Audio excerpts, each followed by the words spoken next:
how's it going, YouTube? This is Eric Abroad here with this week's Eric Abroadcast, number 12 for Monday, March 13th. Yeah. Welcome, one and all. It has been a couple weeks since my last podcast. I apologize to anyone who was kind of waiting over the last few weeks to get a little video out of my channel. Unfortunately, I have a little bit of explaining to do, and for today's podcast, I'll be honest and completely frank that I actually don't have a really huge message prepared or anything for this week's podcast. I really am here just to kind of check in and give you guys kind of an update on what's going on my end and with the channel right now over the next few months. And if you guys don't mind, I'd like to just kind of sit and discuss that and also explain, why I've been so busy. And I'm also going to answer some of your comments from some previous videos and discuss some stuff about going to Japan soon, which I'll be doing next week. And so if you guys are, willing to sit and listen to that, welcome, and I hope you enjoy. I guess there's one thing I would actually like to do before I do that.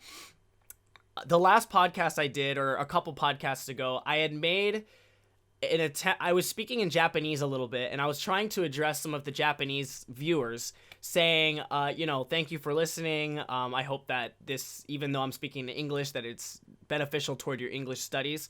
But I said it in a very butchered way. I was kind of saying it off the top of my head, and I knew it wasn't correct. But I actually had an individual. I don't have the name. It's Ishii Ryuichi. I hope I'm saying that right. It's Ishii Ryuichi was the name of the viewer who had left me a comment that was actually very helpful in correcting my grammar in the way I was saying that. And if you guys don't mind, I would like to try to do it again. Hopefully we can get this in one take. You might see the video cut here as I might goof and have to restart, but I think I got it. So here we go. I'm basically going to say in Japanese, I speak English on this channel, primarily English, a little bit of Japanese and things like that.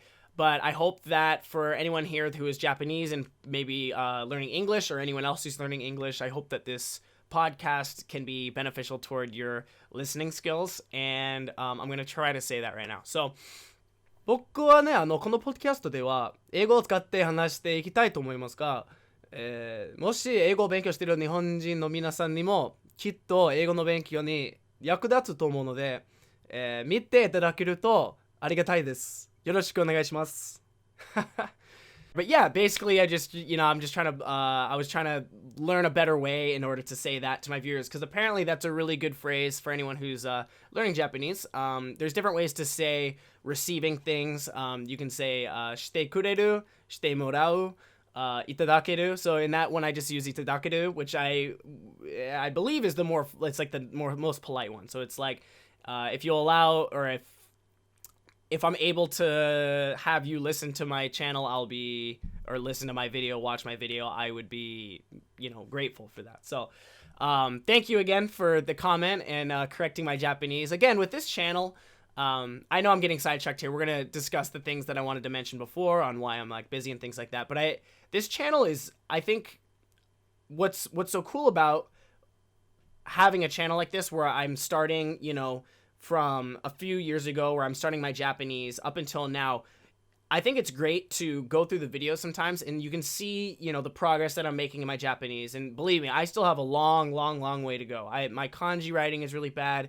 I'm by no means a fluent Japanese speaker, but by doing the 3 years of schooling that I've done and, interacting with you guys on the channel, my Japanese has improved, of course, but at slowly but surely.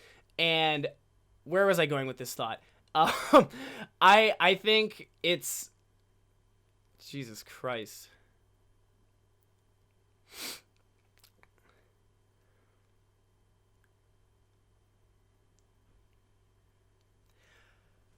One of the things I really love about this channel, it's my channel, so of course I love my channel, but really, I think it's cool to look back at some of my first videos a couple years back when I was first studying my Japanese, and what I noticed and what I think is great, and I'm really proud of myself that I've kind of stuck with this, going about it this way, is that I really believe in language learning, and I don't think anyone would really argue this, is that simply trying, even if it might not be right, is possibly one of the best ways you can learn. And the reason for that is that if you make a mistake, and someone corrects you on it, you're much more likely to remember that mistake and fix it then. And it's obviously much better to fix your mistakes early on so that they don't, last forever. You don't want to have those mistakes pop up again later in your life when you're trying to, implement new grammatical terms and words and things like that. If you can correct it right from the get-go and really understand it. So anyway, so that was a good example right there. Is in the last podcast, I just kind of winged it. I knew it wasn't totally right, but if anyone has a comment and could correct it, let me know. And someone did. And through that, I got to read it, and I, kind of read through it a couple times. And I think it's I mean, I hope I don't, forget it through time, but I'm much more likely to remember that than something I just read once or twice in a textbook for homework or something like that. So I really think that that's one of the best ways that I've learned Japanese. And while I was living in Japan for a year, having a friend say like, hey, that's a little wrong, you can say it this way. I almost always remembered it or made a note and like really made sure to not make that mistake again. So, again, thanks. And I think it's cool that this channel, I don't have to really be afraid to make the mistakes because we're all learning together. And having viewers from Japan and from America, people who are studying Japanese, we can all kind of work together. And I'm not embarrassed to admit that I make mistakes in Japanese because I've only been studying for a couple of years. I'm by no means a master in this language in any form. That being said, being there for a year, my conversational skills definitely improved. And I can't wait to go back because they're just going to improve further. And it's going to be great. Living in America definitely slows that down. Coming back, because I'm using English all the time, and even now I'm speaking to you guys in English. So I can't wait to go back. So anyways, let's discuss. I'd love to just kind of tell you guys, kind of what's going on in the last couple of weeks. As you can see, I'm in a new room. I even have it written up there. That's the Shinbeya. It's the new room. We have... It's a really tight, I can't really show you the whole room here, but believe me, it is quite small, but it's definitely awesome. A good friend of mine lives in a share house in downtown Portland and invited me. My lease in my last place had ended, and I have about 3 or 4 months until I graduate. So I kind of needed a place to move just for a few months, and my friend was... happy enough to open up one of their storage rooms for me to live in. So this is like their storage room. It's about the size of Harry Potter's closet with all the stuff I have in here. But it's definitely going to work. I bought a little futon mattress. Even if I wasn't studying Japanese, I think this futon mattress is pretty sweet. I think a traditional bed is much more comfortable. It's probably better for your back. But if you're kind of looking for just like a portable bed just for the meantime, something that you're not going to use like forever, just something that you need temporarily, I bought a futon on Amazon for like $70, and basically when you sleep on it and you can roll it up when you're done and kind of put it in a closet. I just kind of have it set against the wall there, and it's pretty nice. So that way you can have a really small room but still clear out space when you're done sleeping, because you don't need a bed there all day if the room is that small. So that's pretty cool. So yeah, I've spent the last couple weeks moving in here. And by moving in here, I lost some sleep by, just staying up late, moving shit in and cleaning the room and cleaning the house and meeting people. I actually picked up a pretty bad cold. About half the people in the house were sick, and living in a share house, that's kind of part of living in a share house is if someone gets sick, you have to be careful. And I unfortunately was sick for like all of last week. And I actually have finals this week. I'm recording this podcast actually in between like a break of my studying. Right when this finishes, I need to jump right back on that. I'm a little stressed out on my studies. But again, it's been a couple weeks since I did a podcast, and I thought it'd be cool just to hop on. This podcast might be a little shorter than normal, but just to hop in and just kind of give you guys an update on like what's going on. So yeah, last couple of weeks, just fighting sickness, moving in, and just getting ready because I'm going to Japan, for those who don't know. This Friday, today's Monday, and I'm leaving on Friday, flying out to Osaka for spring break. I'll be there for just a little under 2 weeks, not very long. And the reason I'm doing that is, I've mentioned this multiple times now, and I'm not going to make like an official announcement until it's like official, like I'm there, or like it's in pay, until it's officially official. I don't really want to make like an announcement video, but I did find an English teaching position in Japan. And I applied for it online, and I got the job. So, assuming that my visa application and nothing weird happens where the boss like backs out last minute, assuming things go well, I will be moving to Japan this fall to teach English as an assistant English teacher. not as a career job. This is definitely a job. It's not a high paying job, but I think it's a great way to start out my, kind of journey living in Japan for a few years. And I've been there for a year and I loved it and I can't wait to go back. But living there on my own outside of school, it'll be interesting to see what it's like living, working full time and actually living in Japan. And it's great because the spot that I'm going to be likely living in is really close to downtown Osaka, but it's not particularly a tourist area. Like, you can obviously go to Osaka and find the touristy spots, but where I'll be living, it's apparently a very, very just Japanese place. And I'm so excited. Obviously, it'll be fun to be one of the only foreigners there. It's kind of fun to meet people and strike up conversations and things like that. But also just to fully immerse myself in Japan again. I just can't wait to be. I just last weekend I was hanging out with some friends, and it's mind-blowing how beneficial it is to immerse yourself in a language. And when I say that, it's not just like watch a movie and maybe do a Skype call with a friend and speak a little Japanese. I mean, really immerse yourself. For the whole weekend, I'd hung out with a couple of Japanese friends, and one night we went to one of their family's house and had a little like cooking party. The next day, we hung out and went downtown, and it was fully Japanese, which again isn't like that. Wasn't that uncommon for me before, like months before. That was totally a normal thing, and I was used to it and I was comfortable with it. But because I've been out of it for so long, it's actually kind of like nerve-wracking, kind of scary. Like at first, like I hear a question in Japanese and I'm like, oh shit, I have to rethink this way. I had to kind of turn my brain back into Japan mode, and I missed it so much. So just having that weekend, just a couple of days, brings all that stuff, starts to come back. Not that I forgot a whole lot, but just having that listening skills and the ability to respond quickly and naturally, it's so much fun if you can immerse yourself in it and really enjoy it. And and if you're hanging out with friends, they're going to teach you things that you want to know how to say. So I had a blast doing that, and I seriously can't wait to be back in Osaka again. I'm going for just a couple weeks. I'm going to be doing a little recording, but because my time's so limited, I am mostly catching up with some friends. But the main reason I'm going is to meet my boss, because we've done a Skype call, but we haven't met in person yet. And so we have a set date where we're going to be doing that, and getting together and having some food and discussing things. And it's going to be great because through email there's so many questions I could ask, but for like some of the really specific questions on like the salary and where I'm going to live and making a bank account, insurance, health insurance, dental, all that stuff, it's like I could ask all that through email, but I just decided it might be better just to make a trip to Japan. I found a pretty cheap flight. It's going to be a really shitty flight, unfortunately.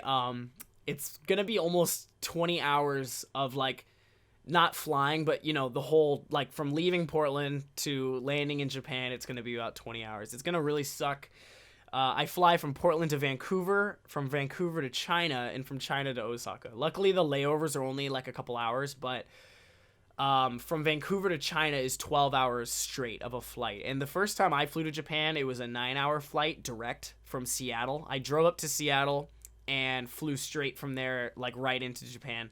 That was a luxurious thing. I could kind of fall asleep, wake up, and I'm in another country. Now I have to wake up, move my shit, grab my luggage, and transfer it. It's gonna really suck. So I'm on top of all my finals. I have a final tomorrow and a final on Thursday.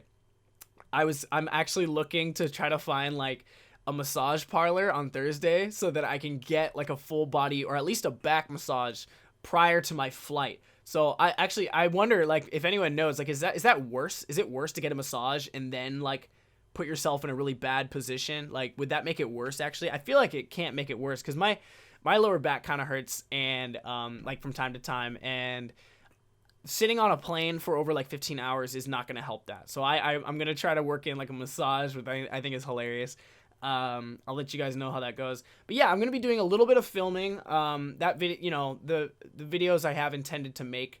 Again, I'm going back to Osaka. So I've already been there. I've already lived there, and I've experienced a lot of it and made a lot of videos there. But and I have a lot of videos that I'm still in the process of making. By the way, my next video for like my actual Eric Abroad video should be up Oh God, soon. I don't know. It's hard to say because really this week is so busy because I literally have finals, and then the day after my last final for this term, I fly out the next morning at like 8 in the morning toward Japan. So on Thursday I have to pack and get everything ready, my passport and all my documentation that I'm bringing to Japan to get my job started for the visa application, and it's going to be crazy. It's going to be busy. So after this podcast is done, it's go time. So you guys, won't hear from me, I guess, until maybe a week from this podcast, like on Twitter or anything like that. But that being said, I wanted to announce, I don't know the exact day yet, again, because my schedule while there is so limited. I have a lot of it planned out, but I don't know the exact, I can't like plan a day to do this, but I would love to do a live stream from the Airbnb that I'm staying. I'll probably have a day where it's like a half day of just chilling. I'd love to just do a live thing, assuming the internet's good. Again, this is all like assuming, so I'm kind of leaving it up in the air, but just know I'm going to be in Japan from the 18th till the 28th. I guess that's only 10 days, huh? So around that time, I'm going to be announcing on my Twitter or my Instagram. Please follow me on there if you want to check it out, or my Snapchat. I'm going to be announcing a time when I'm going to be doing like a live stream. And I think something I'll for sure be doing, probably multiple days, is live Instagram or Twitter. I think I like Instagram better. So I think for now I'm going to do live Instagram. But on Twitter, I'll announce it. If you guys haven't seen it, basically on Instagram, you can go live with a video and people can chat live as they're watching it. Similar to Twitch TV, if any of you guys are like video game players or anything like that. So that'll be cool because I think I'll have a couple days where I'm just kind of wandering alone. I bought a new camera, which is going to be great to take some great like scenery shots. And so I'm going to go around probably, and I'm trying not to spend a lot of money because this trip, again, it's mostly just to meet my boss. I'm not going crazy, and I'm trying to save up for Japan. So I'm kind of just going to get there, live not frugally, but I'm not going crazy either, and I'm not really traveling anywhere. I'm mostly just kind of walk around my area. I'm going to take trains pretty locally. And but I want to record a lot of stuff, so I'm going to get my new camera and record some really cool beauty shots, and I may make it in time for the sakura season. I believe the cherry blossoms started blooming today, so they only last for about 2 weeks, if that. If there's any wind or rainstorm, they're gone. So I hope I can make it just to get some footage in there. But anyways, it's going to be cool while I'm doing that, or maybe I'll set up the camera for a shot. I can go live and like hang out and chat with you guys, or maybe take you guys to a ramen shop. So look forward to that. I'm really excited. That'll be next week. Again, it's going to be really winged. It's going to be really on the fly, so I apologize. But I believe even once it's like not live, you can go and watch it if you're still curious to see what it's like. I specifically want to take you guys to, there's a ramen shop called, I think it's called Ichiran. It's kind of mainstream, but it's really good ramen. It's a lot of the Chinese tourists who go to Osaka end up at Ichiran because, ramen is actually from China. And I went there and it was really good. But the reason I want to go there specifically for doing the live Instagram, because in a lot of other restaurants, it's really small and close by and you're sitting next to strangers. I don't really want to set up a camera of myself and talk with other people there. I just don't want to invade other people's privacy that much, at least not yet. But specifically at this Ichiran spot, while you're eating your ramen, you have the option to it's kind of a booth. Like you sit down and you have the option to put up like a wall on either side if you're not with any friends. So like if I go out and eat, go out solo and eat by myself, I can put those up, put up the thing and kind of hang out and have my own little office to hang out with you guys while we eat. It'll be kind of fun. I'm excited for that. So look forward to that. And again, my next video, I guess I'll give you podcast viewers a little like sneak preview. It's of Arashiyama. Arashiyama, if you're doing it in an English accent, Arashiyama. So if you can Google Arashiyama, that's the next video. I think it's going to be a great video. I'm really excited. Again, it's been crazy, with being sick and finals and all this stuff and getting ready for Japan. I got a lot of work done on it a couple weeks ago, but I just haven't been able to finish it. I think one more day, like a full day of editing, I'm going to have it done, and I'm really excited to post it. So I really thank you guys for the patience, because obviously this channel, the videos come out pretty slow, and but it's kind of at the point where I'm at the final stretch of my studying. This is my last hard term, and starting in April till June, I have a couple more classes, but they look easy. I don't think it's going to be hard. I think my schedule is going to be very relaxed. I'm probably going to be working part-time, and I don't know if I ever told you guys, but my part-time job, but a friend of mine, he works at the basketball stadium here in Portland, the Moda Center. He's the video producer there for the Portland Trail Blazers. That's our basketball team. I may have mentioned this before, but whenever they have extra work or stuff on a weekend that they need to get some side videos done, or they need to get the intro videos. So like when the game starts, before they tip off the ball, they play a little video to recap what's going on with the team. Like, we lost last game, but we're here this time. Let's crush them. Some kind of recap video, like telling the story of the Blazers, trying to get to the playoffs. I do that part-time. So some people were asking me, like, what do you do part-time on top of school? That's my job. I'm really thankful to my friend and for giving me work there. So this last week, for example, I worked 3 days. 2 weeks ago, I worked 0 days. It's kind of random, but it pays well enough that I can get by on kind of random days working. And just if you're curious, that's what I do in my off time. So between that and, finals and all this stuff, I obviously haven't had a lot of time for editing. But starting next term, it looks a lot more relaxed. So I'm excited to get a lot more Japanese studying in. I'm going to be reviewing everything that I've studied this semester. This is the book we've been reading. I mentioned it last time. It's called Hado Boildo. It's not like my favorite book or anything, but it's short. It's only 90 pages, and the pages are small. You can see, like, I know it's a little bright. Sorry about that. But you can kind of see it's not crazy. So the hardest part is just if you don't know how to read it, you have to pause every 5 seconds and, like, look words up. Now that I know what the story's about and I have everything translated, I don't have all of the, like, new words retained or anything like that. But because I've gone through it once, I'm really excited to go through it again slowly and really make sure that I retain everything and memorize everything, and I'm really excited. And if you kind of look, this room actually, so right here is a whiteboard. There's actually 3 whiteboards. There's one over here and one back here, which I'm stoked. This one is kind of taken up. This is actually my TV. I just covered it up.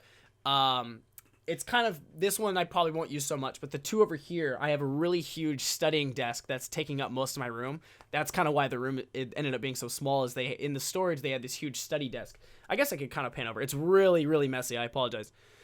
Yeah, I'm still moving in, but that's the table. And so you can kind of see that's like everything that I got going on. And yeah, again, it's pretty messy. So I'm still working on that. But this is going to be a fantastic study room for the couple months that I'm back. And again, I'm trying to save up for Japan, so I'm living pretty frugally right now. I'm not trying to go out and spend a lot of money because I'll eventually be in Japan, and I'd rather use the money going out there than going out here. Of course, occasionally I'm going to go out, but you know what I mean. Just saving up. Gonna have to start paying off school debt soon as well, which is going to really suck ass. I talked to my mom the other day for a couple hours just discussing like what's the plan and how much we're going to have to pay. I think I'll be able to pay off school in less than 4 years. And if I really tried, I could do it in 3, but I would have to be living seriously like on peanuts. So I think 3.5 years is more realistic, 4 years. But so my plan for now, I suppose, with the English teaching position is basically I want to go to Japan. It's going to be a great first job for me. I'm going to be an assistant teacher.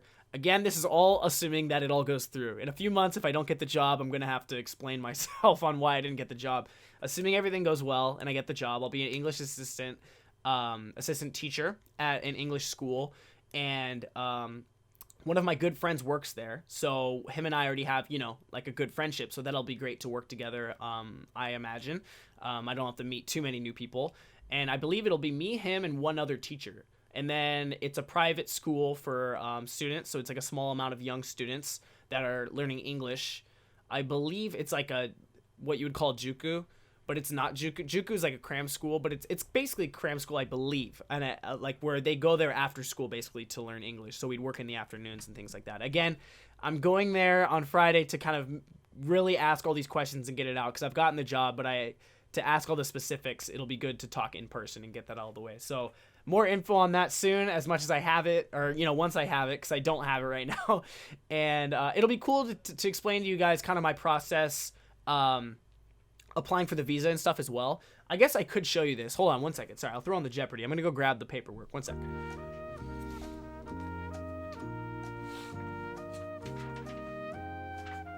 Okay. So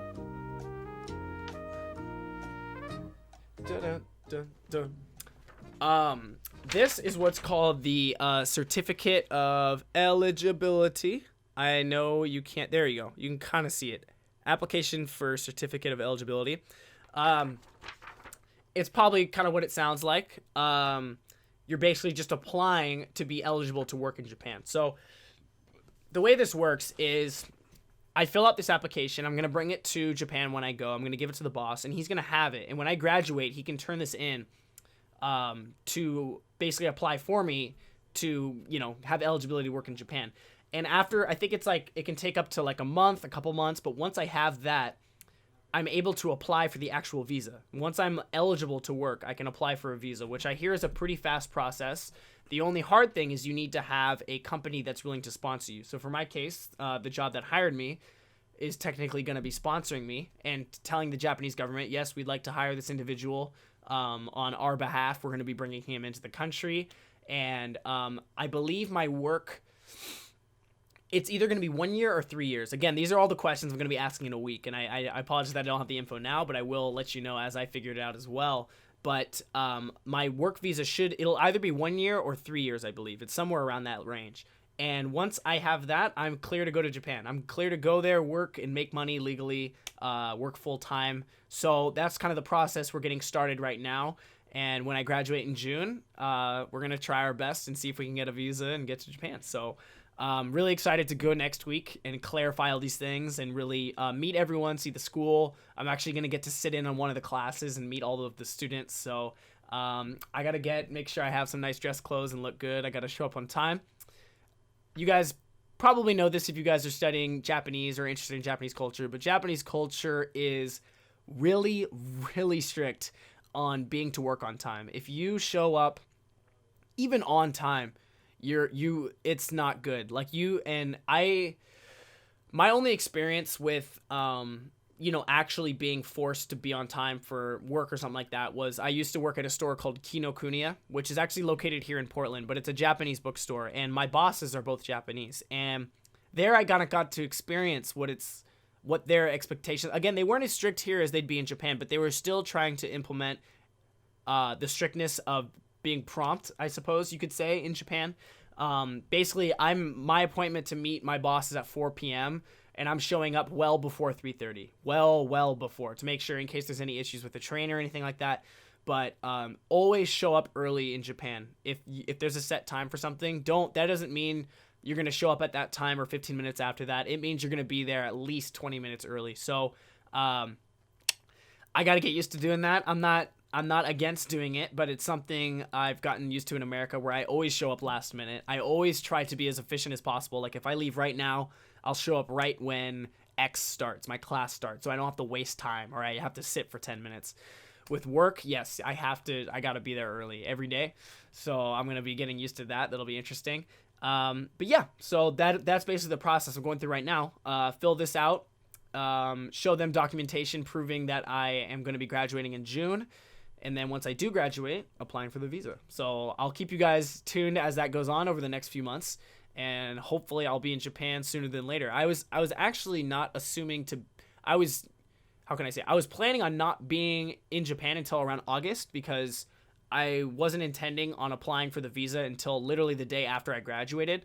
But I think the way that we're doing it is we're kind of applying ahead of time and kind of getting things all set up so that the day I graduate, I can apply for the visa. So if that's the case, oh boy, I actually might end up going, if I end up going to Japan in the summer, it's going to suck because the weather in Osaka, especially Osaka in Japan, is horrible. It is so humidly hot and you're going to be sweating, dripping in sweat. Just the air is so dense. It's awful.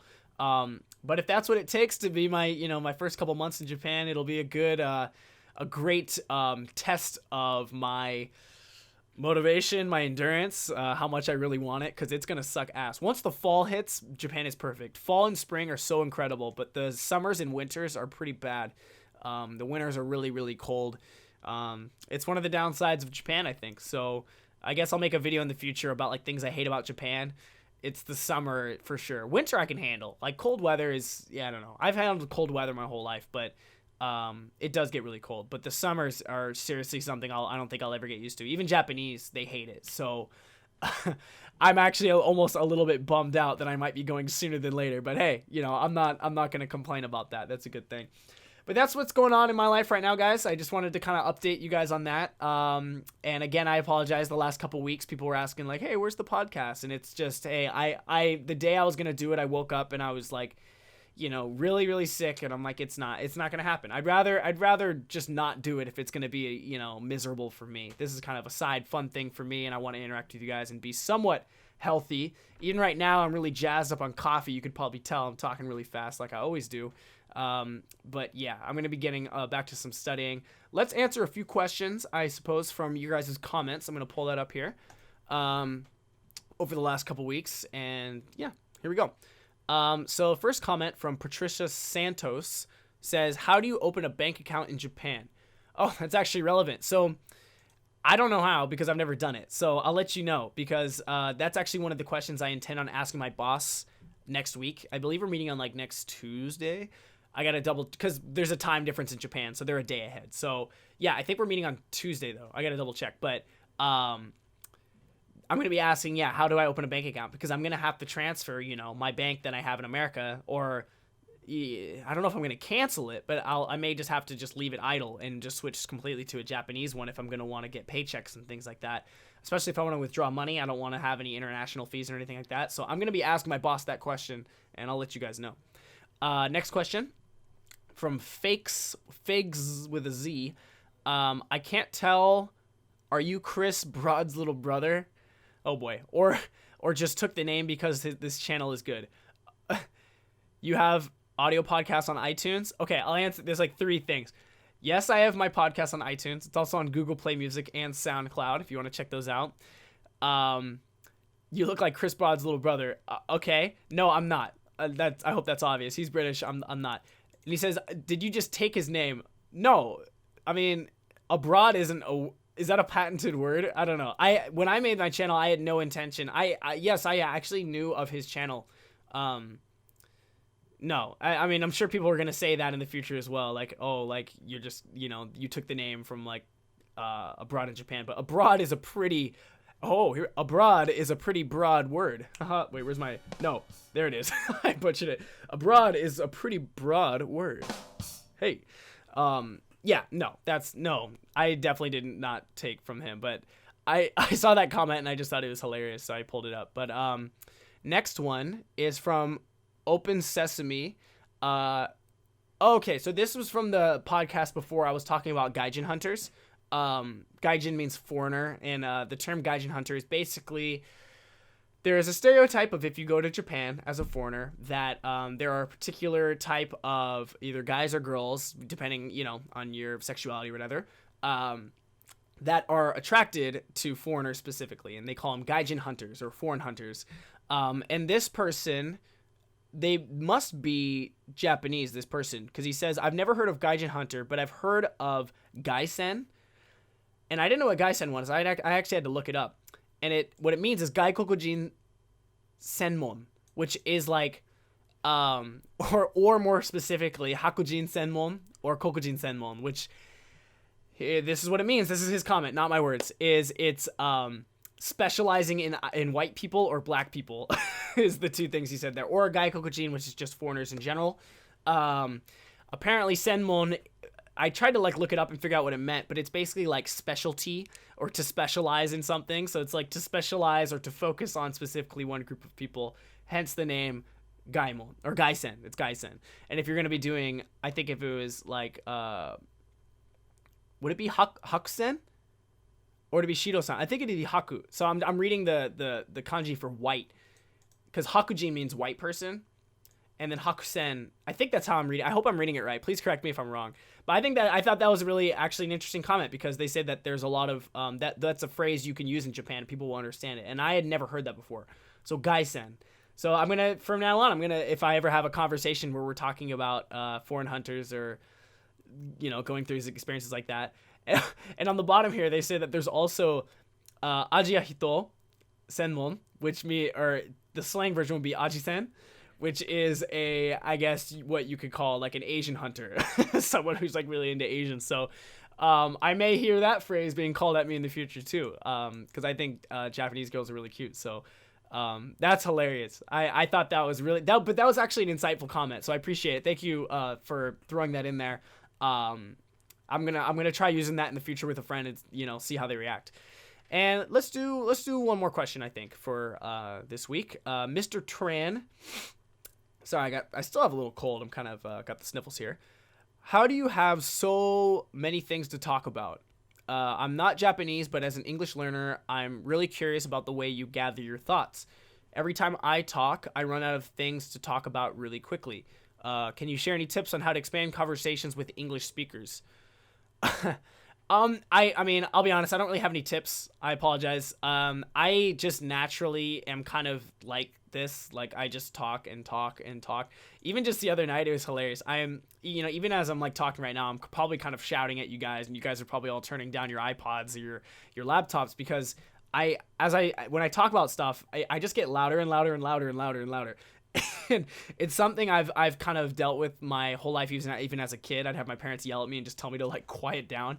And I don't know, I don't think it's something I've tried to fix it, but it's not happening. Even just the other day, we went out to get ice cream, and I was meeting some of my new roommates as like friends, and one girl literally was like, her eyes just looked at me as I was talking, and she was just wide open, was just like, I'm sorry. She was like being sarcastic, like, oh, could you say that a little louder? And I was like, it was like, oh fuck, like it's embarrassing. I mean, but I know it about myself. It's what I always do. Anyone who's like a friend of mine, they all know that I do it, and it's probably really obnoxious, so I guess I apologize if I'm like that. But yeah, I mean, asking like how I never run out of stuff, I'm just I don't know, man, I'm crazy. Like, I love to talk. I really enjoy just going on tangents, as you can tell, and just I could talk for hours on just, if I have one thing to go off of. I simply enjoy doing it. But as an English learner, yeah, that's hard to I'm trying to give some kind of advice or like motivation here for you. I apologize, but I guess I could just say, man, just stick with it, man. Just really, like I said earlier in the podcast, with Japanese, even knowing I'm gonna make a mistake, I am not, even on the channel, like on YouTube Live, I'm not afraid to put out mistakes, because once they're corrected, I'm gonna remember that mistake or that correction, and hopefully continue to use the correct way in the future. And yeah, man, if you say you run out of things to talk about, I run out of things to talk about in Japanese all the time, because I simply don't have that deep of a vocabulary yet. I'll say like, yeah, I'm from America, like the typical things, and I'll blah blah blah blah, and then my story ends, and I'm like, well.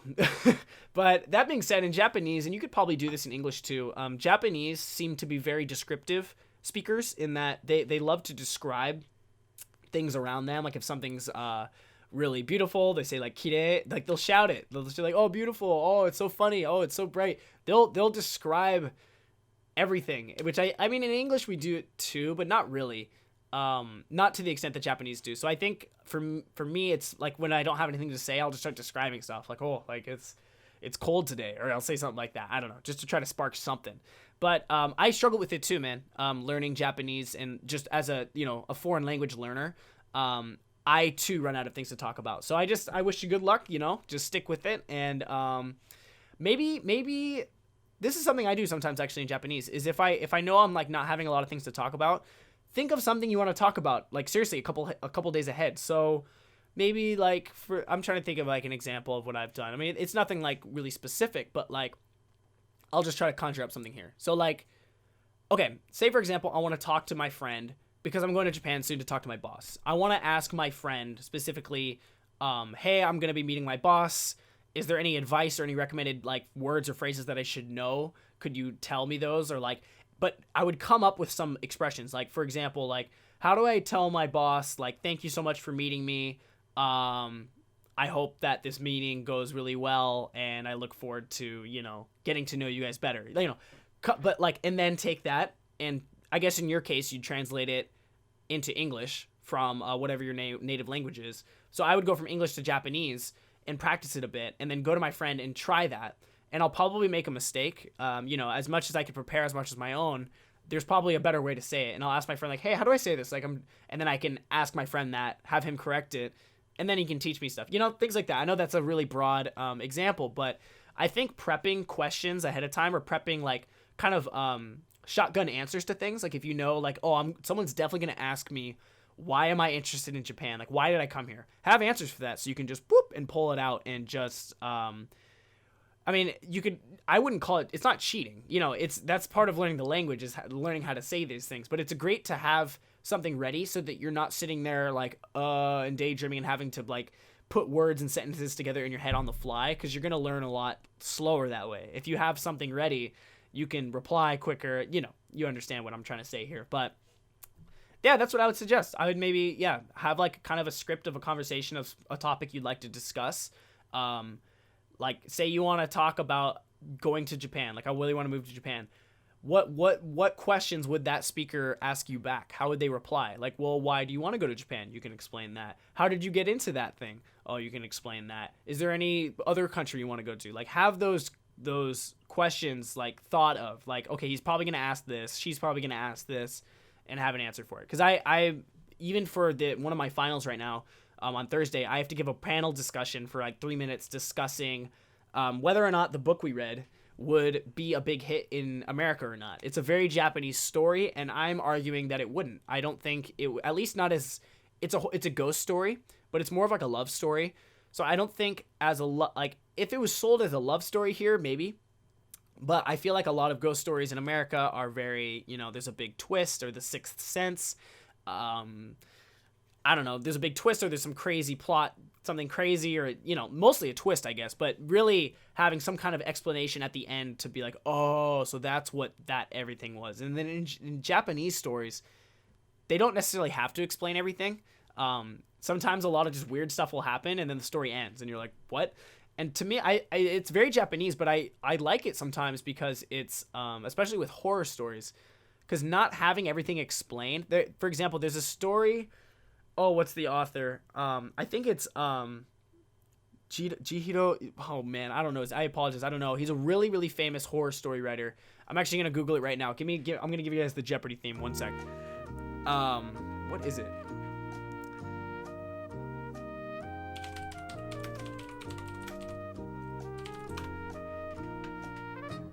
Uzumaki. Okay, Junji Ito. If you guys don't know Junji Ito, he is awesome. He passed away, it looks like is he? Let me click on him actually, sorry, before I say anything. Oh, he's still alive. So he was born in 1963, he's 53 years old. He's still alive. That's awesome. He's a Japanese horror manga artist. So it's not like traditional like manga, like from like today, like One Piece and shit like that. It's very much more like short stories and really creepy things. And in class, we watched a few of his like movie adaptations. There's one called Uzumaki, which is Vortex. It's basically like, or Spiral, I guess. It's basically this whole town gets like haunted by spirals. And I know that sounds weird, but basically like as they're walking around, a flower is suddenly a spiral, and they look in the sky and the clouds are spirals. There's snails with and people become infatuated with the spiral. They start drawing. It's weird, and they don't explain it at all. Like it goes on. I'm not going to spoil the movie, but like they don't explain why there's spirals in this town. And the movie just kind of ends, and you're like, wait, so what was that? And I think it's so effective in that, like, because it's not explained, it's more creepy. And there's another story that I haven't read in depth, but there's a story where basically by this author, humans discover this mountainside that has these human-shaped holes in them, basically like just like a silhouette of a person, and it's a hole that goes into the mountain, and they don't understand where they came from, why they're there, what they are. But slowly throughout the story, people start to go to the hole and find one that fits them perfectly and realize that the hole is made for them. And they go inside and they get stuck, and then they're like trapped and they're like eaten by the mountain. And people they keep getting drawn to it and going into it. And again, I haven't read the whole thing in detail, so I don't know like the ending or the twist or anything like that, but I'm pretty sure it's not explained at all. Anyways, I think that's awesome. So Junji Ito, definitely check him out if you need something to read. If you take any kind of like Japanese lit class, I almost guarantee you're gonna run into Junji Ito at some point. And I want to read more of his stuff. I haven't read all of it, but for what I have read, it's really great. Anyways, that's kind of applies to this story that we're reading, and I have to argue in front of a panel that I don't think as a horror story it would do very well in America. So part of the prep is I'm gonna give my speech. And afterwards, there's like a Q&A session for 5 minutes where people in the class can ask different questions regarding, what I said, or maybe they disagree. And then, of course, one of the teachers chimes in with like a really hard question, and I have to answer it. So what I'm doing, over the next couple of days is prepping those questions. Is I can make my speech and memorize it all I want, but I have to be ready for when they go like, well, why don't you think this? Why don't you think, maybe what if it was sold as a love story? Would it work then? Which that's one of the questions I'm assuming they're going to ask. Like, if it was sold as a love story, would it work? And I'm going to argue, yeah, maybe it could. I think it actually could, because it's kind of a beautiful story, and it has a happy ending, I think. And but in Japanese, I want to have those answers ready. So when trying to improve your conversation skills, I guess, in a language, that would be my advice, is have kind of a script going, have kind of planned stock answers that you can use and questions to follow up with.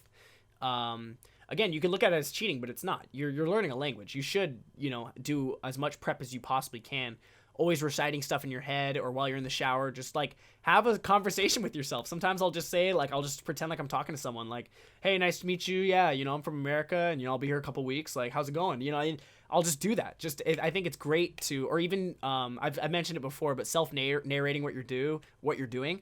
Like, oh, right now I'm doing a podcast. I have to study later, and then I might get a little nap in, and then it's go time tomorrow. Do that. Just narrate it in your head, and I think it's really good practice. I'm kind of going off on tangents here. Again, I know this podcast, I didn't really have anything planned, but just, again, wanted to kind of chime in, give you guys a little update, and let you guys know, I appreciate the patience on the channel. And again, I hope you guys still just hold out for just, a few more weeks, couple months. I'm going to be on Instagram, Twitter, and Snapchat in Japan next week. That'll be really fun. Please check me out on there. Please follow me, of course, on all my social media stuff, which will be, you can click on it down here, or, follow it down there. And, over the next couple months, I'm planning on having a lot more time. So I'm hoping more videos.